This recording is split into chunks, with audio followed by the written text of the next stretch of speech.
Would I eat an apple a day? No. I think it's 10% sugar. I think the fibre content of fruit is overrated because you don't actually need fibre in your diet. That's another controversial comment. But fibre in our diet is not the primary benefit of a good diet. I think we have a good gut microbiome from a variety of foods in our gut, and it's not dependent on the fibre. We're told that it is because that's a marketing term by the cereal industry to actually get us to eat more fibre. The vitamin C, we actually don't, there's very little vitamin C in an apple. And in fact, if you don't eat carbohydrate, you don't actually need vitamin C in the metabolism of it. That's another pathway of fructose. I can keep coming back to that, but fructose gets converted to uric acid in the liver. One of the breakdown products is uric acid. Uric acid is the thing which most people hear about with gout. But there's increasing gout in society, but people are having less alcohol and less red meat in society than 20, 30 years ago, but we've had a doubling of gout. And it's related to fructose. So fructose gets converted to uric acid. Uric acid can push up your blood pressure, but it does that by a pathway called related to nitric oxide. So nitric oxide, and I know some of you guests have been talking about that in the past, but nitric oxide has a major, major benefit. In fact, without nitric oxide, we're dead. Nitric oxide keeps our blood vessels open. It keeps our blood flow going to our brains, and it's central part in the immune system and how white cells move around into the tissues with infection or with just controlling dead tissue. We need nitric oxide. Nitric oxide production is inhibited by uric acid. The antidote for that is vitamin C. So Mother Nature, in her wisdom, as if we're going to eat fruit in season and we're going to gorge ourselves on it for that short period of time, then the fructose is going to get converted into uric acid, but she's going to provide a little bit of an antidote in vitamin C at the same time. Do that over a long period of time, and then it's a waxing and waning uric acid, nitric oxide, fructose, alcohol production, inflammation. It's all waxing and waning. But the fascinating thing, but if you don't eat the carbohydrate, you don't actually have that converted into fructose. You don't need the vitamin C.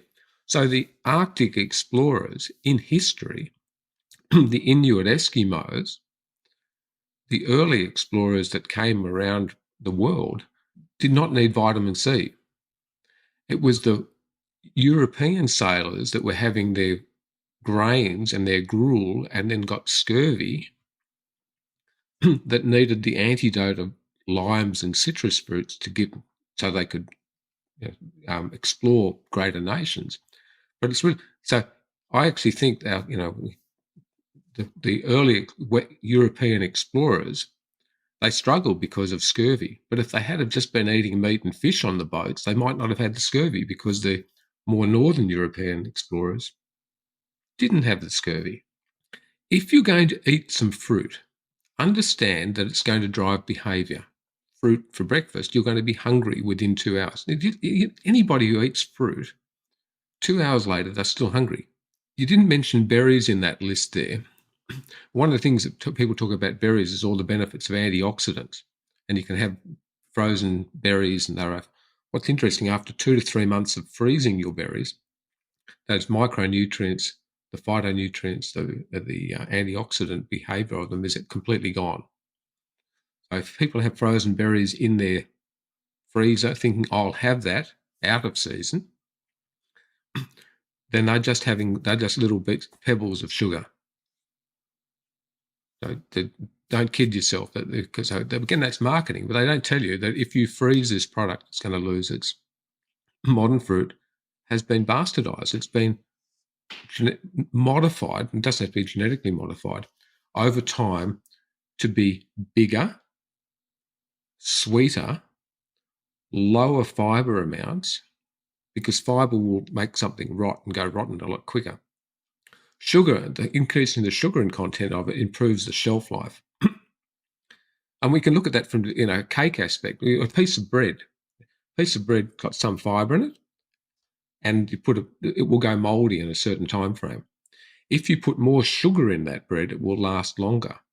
And if you put more sugar and make it into cake, it will last longer. And so the classic is a fruit cake, or in your wedding day, you'll have a fruit cake with lots of icing on it. And you can come back and eat that in 20 years' time because the icing and the fruit has literally been a preservative.